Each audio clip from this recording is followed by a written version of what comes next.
Hello दोस्तों, आज की नई कहानी में फिर से आपका एक और बार स्वागत है। मेरा नाम पीयूष है और मैं 18 साल का हूँ। हम लोग चंडीगढ़ में रहते हैं।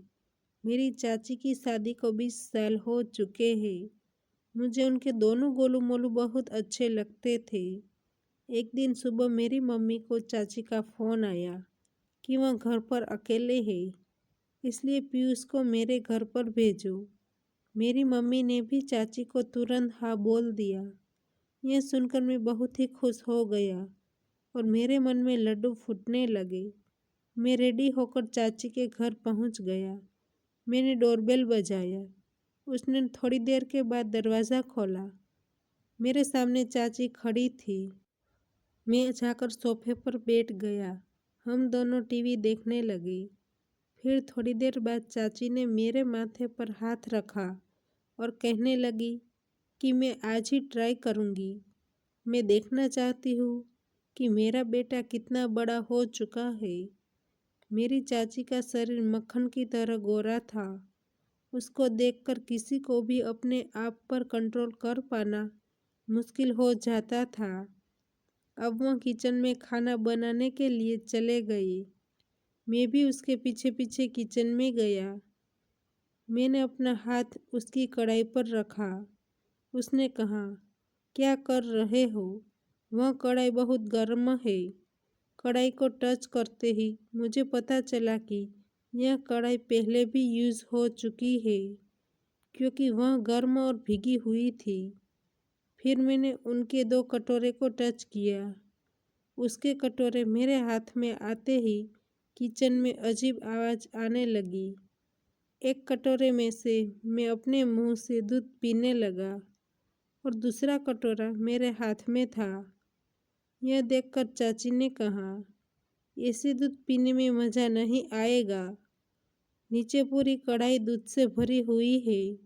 शांति से पी लो। मैं भी यही चाहता था। मैं तुरंत ही उसके पास गया और कढ़ाई में रखा हुआ दूध पीने लगा। पहले तो मैंने चेक किया कि दूध गर्म तो नहीं है ना। फिर वह गर्म नहीं था, इसलिए मैंने अपने मुंह से दूध पीने लगा। तभी चाची रोने लगी। मैंने चाची को कहा, आप क्यों रो रहे हो? उसने कहा, मैं रो नहीं रही हूँ, बल्कि मेरी आँखों में कुछ चला गया है, इसलिए मेरी आँखों से पानी निकल रहा है।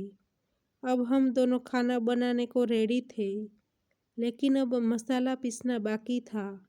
इसलिए आंटी ने कहा, तुम्हारा मशीन मुझे दे दो। मैंने कहा, मैं साफ करके देता हूँ। फिर वह मेरे मशीन से मसाला पीसने लगी। थोड़ी देर बाद उसने कहा, अब मैं मसाला पीस पीस कर थक चुकी हूँ, अब बाकी का तुम पीसो। फिर आंटी कहने लगी, अच्छे से मसाला बनाना।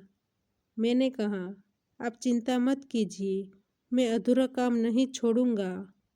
थोड़ी देर बाद मैंने कहा, यह काफ़ी सूखा हुआ है, उसमें थोड़ा नींबू का रस मिला देता हूँ। आंटी ने कहा, ठीक है। फिर मसाला पीसने की आवाज़ पूरे किचन में आने लगी। फिर हमने 2 घंटे तक खाना बनाया और अब आंटी बहुत खुश हो चुकी थी और अब हम दोनों रोज़ ही साथ में खाना बनाते हैं। तो दोस्तों, हमारी कहानी यहीं पर समाप्त होती है। आपको कहानी पसंद आई है तो वीडियो को लाइक करें और शेयर करें, और चैनल पर नए हैं तो चैनल को सब्सक्राइब करें, और हाँ, नोटिफिकेशन बेल को ज़रूर दबाइए ताकि आने वाली अगली अपडेट आपको सबसे पहले मिल सके। धन्यवाद।